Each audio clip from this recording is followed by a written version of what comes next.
अरे यार, गवारीची भाजी. अरे मग काय झालं? गवारीची भाजी भूक तर मिटवू शकते ना?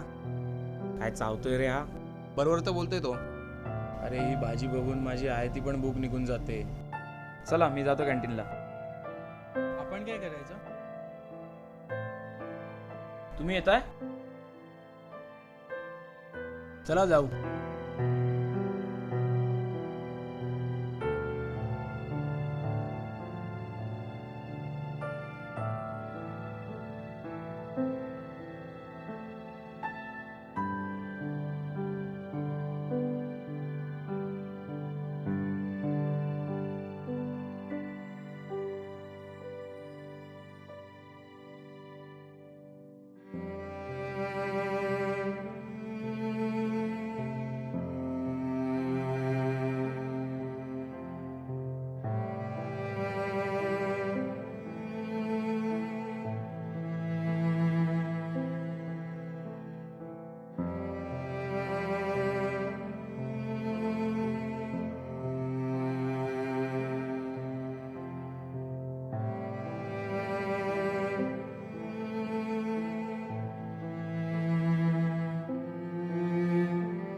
तुम्ही कोण काय खाणार? आम्हाला काय नको. तू कर ना ऑर्डर. वेटर,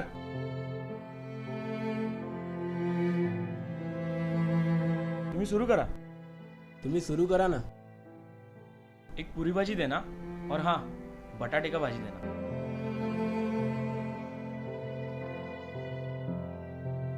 बस मस्त झालं जेवण. अरे पाणी.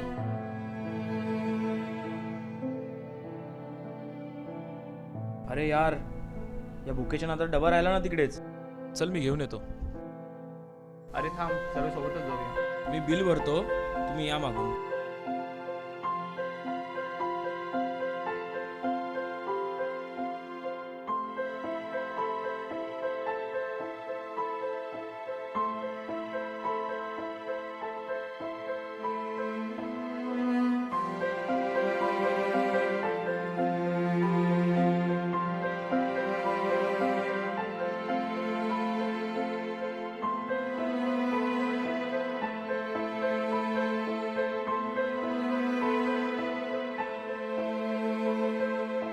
अरे असं अर्ध जेवण सोडायचं नसतं.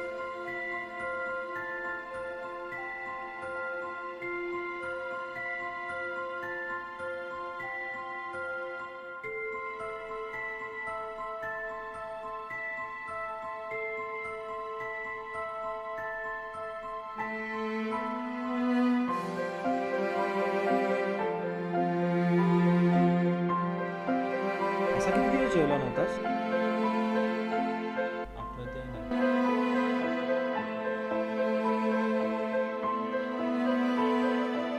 उपेंद्र, हा आलो. चल लवकर.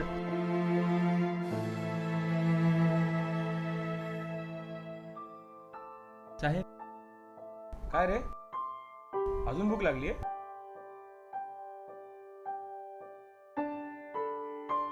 साहेब तुम्हाला प्रश्न विचारू का? हा बोल ना. मी मगापासून बघतोय तुम्ही लोक जे बोलताय. हो अरे, ती गवारीची भाजी भाजी मला अजिबात आवडत. मी जेव्हा डब्बा खात होतो तुम्ही आले बोलले की सावकाश खा, जेवण अर्ध सोडू नये. तुम्ही तर डब्बा अर्धवट सोडून निघून गेलात. तुम्ही शाळेत असताना जेवणा अगोदर प्रार्थना तर केलीच असेल ना? आमच्यासारख्या लोकांना जेवण मिळण्यासाठी व जेवण मिळाल्यानंतर प्रार्थना करावी लागते. मला तर माझ्या आईचा चेहराही आठवत नाही. तुम्ही नशिबी आहात, तुम्हाला आईचं प्रेम भेटलं. पण खरं सांगा साहेब, इतकं काय होतं त्या भाजीमध्ये जे तुम्ही खाल्ली तर नाहीच, डब्याला झाकण सुद्धा लावलं नाही. असं काय नाही रे, ती भाजी मला अजिबात आवडत नाही. तुला नाही कळणार. जर ही भाजी तुम्हाला आवडत नसेल तरी ती भाजी भाजी नसून तुमच्या आईने तुम्हाला दिलेला प्रेमाचा डब्बा आहे.